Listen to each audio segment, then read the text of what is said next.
धामनगर वरिष्ठ नागरिक परिषद मंडल स्तरीय आनुकूल्य आमर बंसर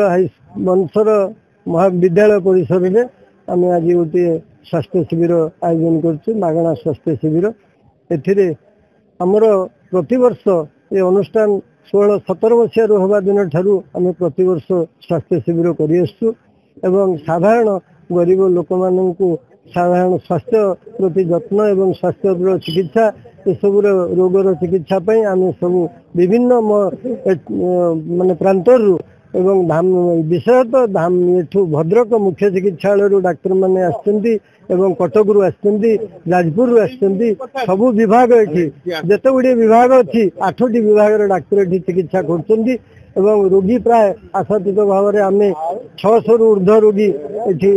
माने आज चिकित्सा सुविधा सुजोग नहीं औषध सहित समस्त खाद्य पानीय सबु प्रकार प्रस्तुत सुविधा सुजोग आम जोगे देइछु तेणु ये अनुष्ठान आमर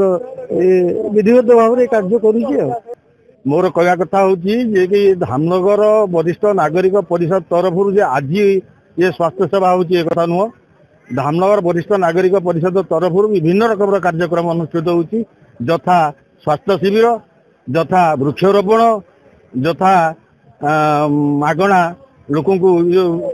रोगग्रस्त लोक साहाय्य करवा एवं योग शिविर यही विभिन्न रकम कार्यक्रम धामनगर वरिष्ठ नागरिक तरफ ग्रहण करा मुख्य कथा हूँ स्वास्थ्य आम विशेष व्यस्त अच्छु ये स्वास्थ्य निजर स्वास्थ्य सहित जन बुढ़ा बुढ़ी हो गले स्वास्थ्य भल रही ये देश भल रहा आम यहाँ गाँ कार्यक्रम वरिष्ठ नागरिक मैंने चांदा दौरान ये कार्यक्रम ये हो बिना ये समस्त समस्त एकजुट रे ये कार्यक्रम ये हो पुणी चेष्टा कर पुणी आसंता वर्ष स्वास्थ्य सेवा शिविर आरंभ कर गोटे स्वागत योग्य पदक्षेप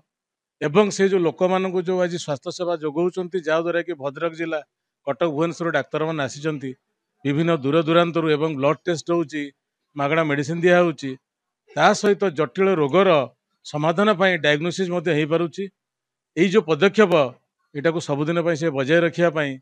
मु ठाकुर पाखे प्रार्थना करुच्ची लोक मानी से आज किसी खाଇବା भी आरेंजमेंट कर